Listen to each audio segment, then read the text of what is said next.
4 na araw matapos ang canonization, ibinalik na sa Pilipinas ang imahen ni San Pedro Calungsod mula sa Vatican. Mag-uumpisa na rin ang paglilibot ng imahen sa ilang piling simbahan sa Pilipinas. Live mula sa University of Santo Tomas o UST sa Maynila, may report si Trisha Zafra. Trisha?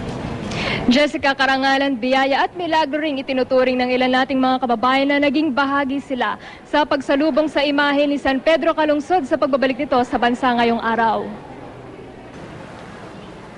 Tila walang kapagguran ang mga naatasang maglagay ng palamuti sa sasakyang susundo sa imahe ni San Pedro Calungsod.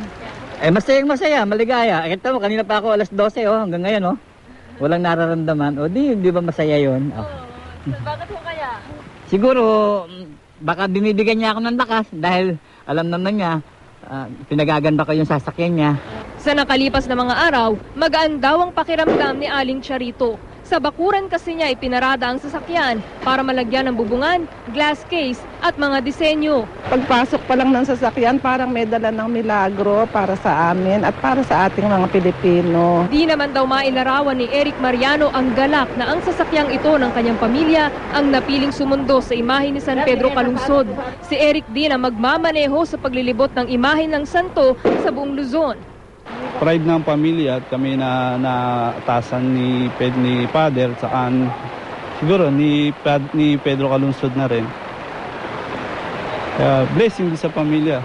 Paniwala ng asawa ni Eric, senyalis ito mula sa may kapal na nasa mabuting lugar na ang kanilang anak na si Arik. 17 gulang si Arik nang maaksidente sa motor at mamatay. Kay dad lang ni San Pedro Calungsod nang ito'y pumanaw. Talagang naniniwala yung puso't isip ko na magkaibigan, magkatropa na yung anak kong si Arik at saka si Saint Calungsod. Magkaibigan siguro sila na itsurang Saint Calungsod, sige pagdating mo sa lupa, mamit daddy ko, hagilapi mo. Andun yung truck ko kasi sa truck na yan, dyan siya nagsimulang mag-drive. Pagdating ngayong hapon, masayang sinalubong ng mga deboto ang imahe ni San Pedro Calungsod sa pagbabalik nito sa bansa. Sa naiya, mga alay na bulaklak at dasal ang bumati sa pagbabalik ng imahe ng bagong hirang na santo. Bagaman hindi na dinala ang imahe ng santo sa canonization rites sa Vatican, binasbasan daw ito ni Ricardo Cardinal Vidal at ilang obispo. But we're very, very happy na nandito na si St. Pedro Calungsod. No? We're welcoming a prestigious passenger, signal that the Lord loves the Filipinos very much. Talagang mahal na mahal tayo ng Panginoon. First, we have the gift of a new saint.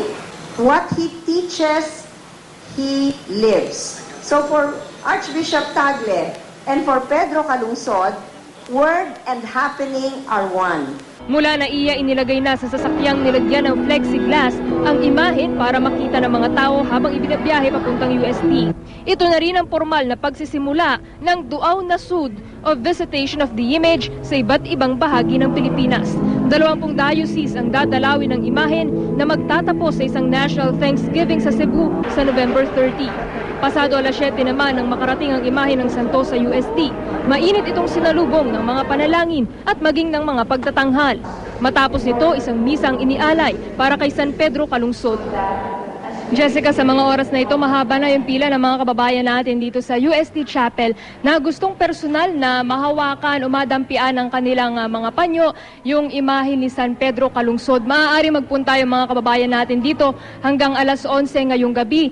Pagkatapos niyan, yung mga hindi aabot, maaari silang bumalik bukas 7:30 ng umaga dahil magdaraos muli rito ng misa at pagkatapos naman, pagdating ng alas 11 ng umaga ay saka ibibiyahe muli yung imahe ni San Pedro Calungsod papunta naman sa Pasig. Jessica. Okay, Trisha, Duaw na Sud, yun ang tawag dun sa paglilibot nitong imahe ni San Pedro.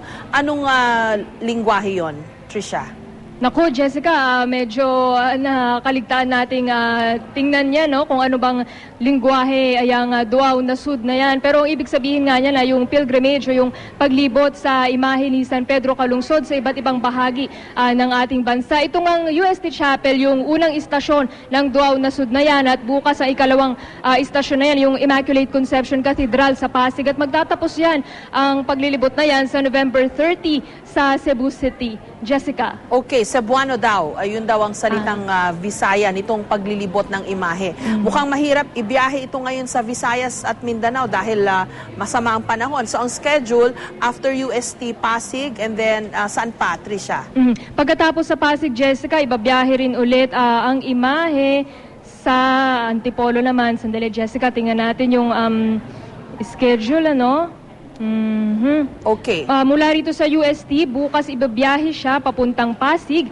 Pagkatapos naman sa Pasig ay dadalhin siya sa Antipolo, yan ay sa October 27. Pagkatapos naman sa Antipolo ay dadalhin ito sa Immaculate Conception Cathedral, Lantana, Cubao naman. At pagkatapos ay hanggang November 3, Jessica, no, ililibot sa iba't ibang bahagi ng Metro Manila. Ito nga imahen ni San Pedro Calungsod at saka dadalhin pa rin ito papuntang Vigan sa November 3. At mula roon ay dadalhin pa sa Pangasinan at sa iba't ibang bahagi pa nga ng Northern Luzon, Jessica. Okay, maraming salamat, Tricia Zafra.